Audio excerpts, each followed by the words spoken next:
Out there, we cut into programming right as the National Weather Service issued that tornado warning for this storm. Chris Ramirez was on the air with that warning while it was happening. All right, so Chris, walk us through how this developed.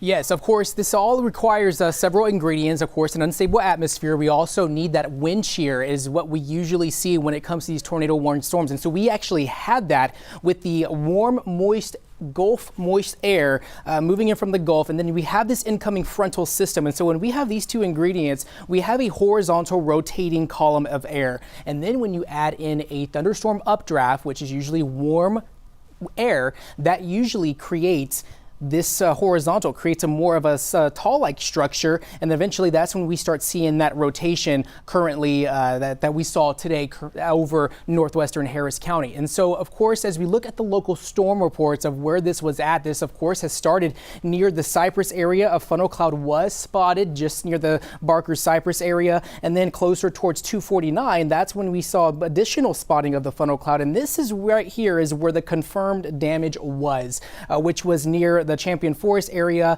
of course, Stubner Airline Road, just north of Lowetta and out in the Klein area. And then eventually, as this storm continued off towards the woodlands, it weakened, and we just saw that funnel cloud still there. And that definitely remained mostly, of course, weaker. But of course, they still had that funnel cloud as it made its way into the Spring area. And then eventually that storm weakening as, of course, as we go into, as we went closer towards the 3 o'clock, 4 o'clock hour. So definitely saw that track. This is the more of the estimated track of that system as it moves across northern Harris County. But as you're able to see that right there, going towards just northwest and of course Montgomery County out near Spring. But these are the confirmed local reports from the National Weather Service. And as you've seen the damage from this system that we saw earlier today, we definitely saw this confirmed tornado on the ground across north portions of Harris County.